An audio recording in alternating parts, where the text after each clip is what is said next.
The last aspect now is about sociolinguistic surveys, and this is simply about data collection.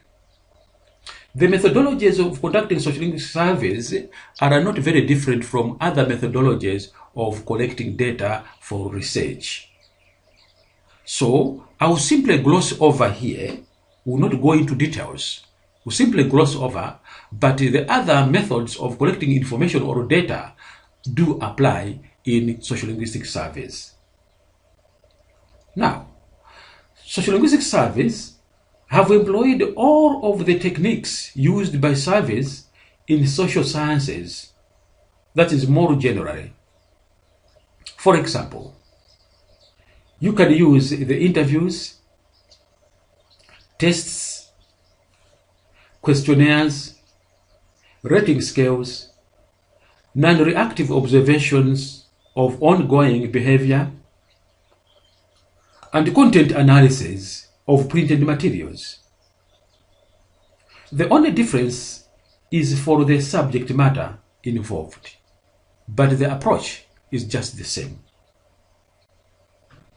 The contribution of sociolinguistics surveys to methodology has been clearly stipulated, and it's quite obvious. Take, for example, the issue of interviewing, the issue of testing, the issue of attitude scales, and the issue of non-reactive observations. These approaches work very well for the surveys, and they yield the data that is needed. Specifically, just a focus on only two. Interviewing.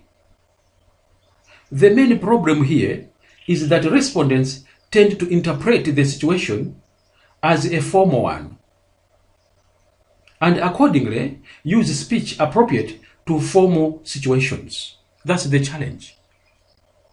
You may not get the very original ideas from a person when you are trying to interview this person or not. The moment you begin to interview this person, he will change from being realistic to being very formal. And in being very formal, he or she will be pretending.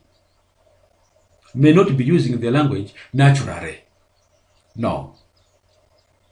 The other is testing, where you may consider two types of tests in these sociolinguistic surveys. We may just talk about one now, but otherwise there are two or even more types of tests. The first one is intelligibility tests. In intelligibility tests, these are designed to determine the extent to which speakers of one language or another variety can understand speakers of another. So, different people speak differently. The question is, to what extent are the different speakers of such a language able to understand each other? A clear example from a local scenario is in our own country, Malawi, the issue of Chichewa.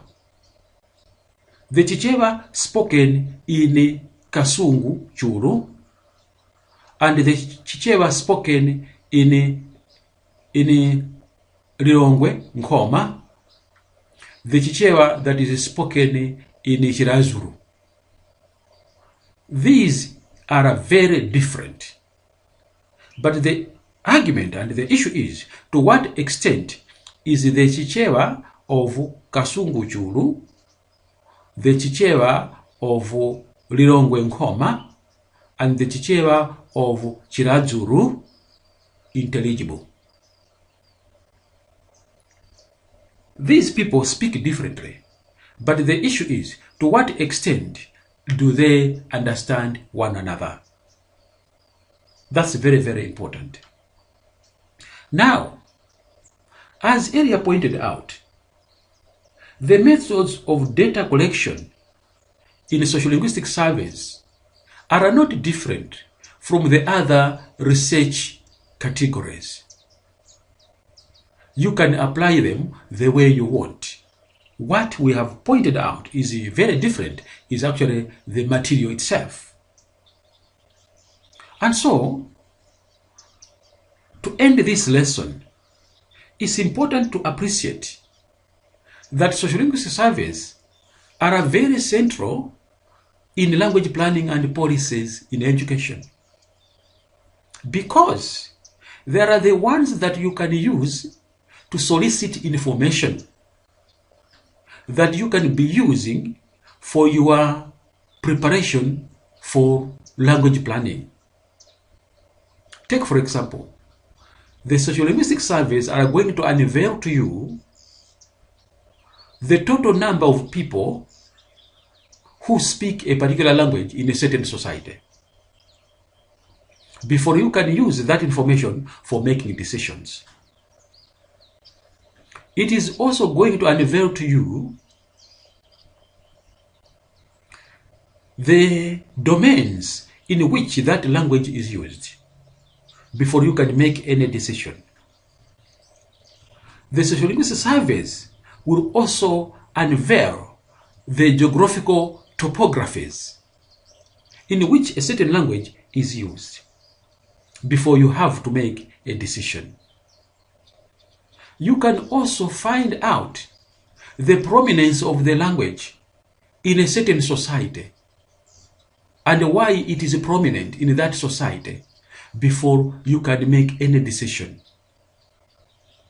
These are only a few among others of the importances of conducting sociolinguistic surveys. And as already discussed, they serve a number of purposes, including decision-making purposes, evaluation purposes, and so many others, as already discussed. Now, when you are involved in an activity that is going to allow you begin to make decisions on a language, don't attempt to strike on that decision without having conducted sociolinguistic surveys, because the surveys are going to give you a guide towards proper decision making that will be basing on tangible evidences. That is very, very important. At this point in time, we end our lesson, and thank you very much for your attention. We are going to meet next time for more lessons in language planning and policies in education. Thank you very much.